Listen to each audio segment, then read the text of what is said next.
was raining, but it stopped. It actually looks kind of sunny further south, but there's so many clouds still. And what was going on today? Well, it's supposed to be the official release of the DJI Mavic 3. The announcement isn't actually supposed to come until later tonight, but it seems like various outlets actually released all their information with official material. So what can we get out of this? I guess for the most part, you've known what it's going to be like in terms of specs and all that. But I guess now we have official confirmation of what are the prices going to be in North America. From all the information, apparently there will be 3 types of packages. One will be the Mavic 3 Standard, which should be the basic bundle, like in most cases, which will be $2,199, which would have things, for example, like the drone, the battery, and the controller. Then you would have things like the Fly More combo, which would be $2,999. And that would come with things like 3 batteries, the controller, cables, the charging hub, storage cover, and ND filters. So apparently ND4, 8, 16, and 32. Plus it should come with the bag that we saw. And then there's the Cine bundle. How much does that cost? $4,999. So kind of within the ballpark that we thought of based on all the leaks and so forth. So what does that one come with? That one actually has a built-in 1 terabyte SSD drive into the actual drone, and it actually supports Apple ProRes 422 HQ video. So that should technically be good for people who want to do things like video editing and all that, where they want higher quality. It does come with a Pro remote controller, as expected, and with the filters before, I was wondering why there was 2 sets. Well, apparently the 2 sets are ND4, 8, 16, and 32, and then the other set is ND64, 128, 256, and 512. So it doesn't seem like it comes with polarizing filters, just standard ones. I guess anything is better than nothing anyways. So there are the official prices. Is that within your ballpark or range in terms of piquing your interest still, or would you say it's too expensive overall?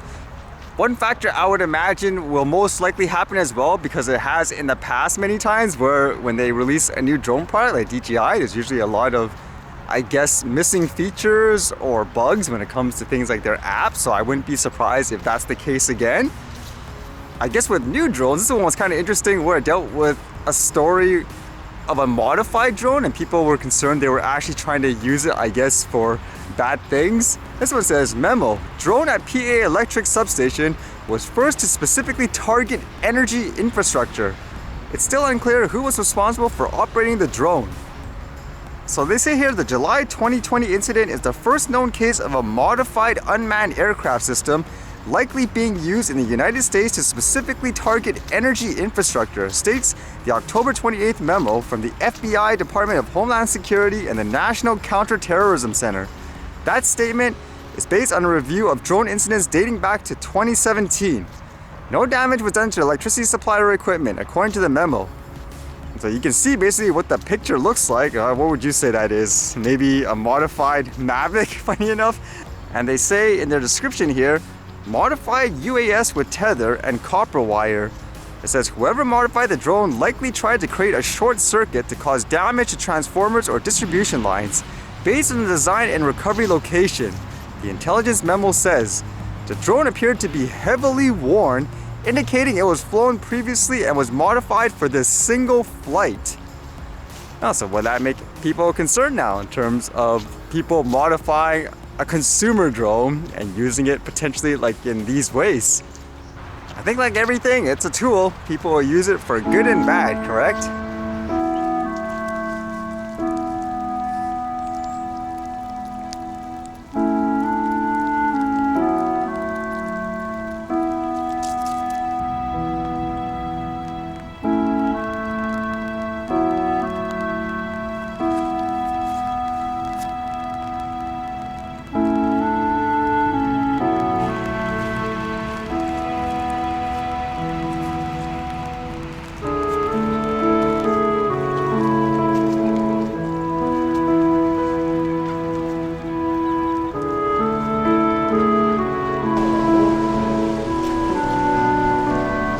Oh wow.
right, see you guys later.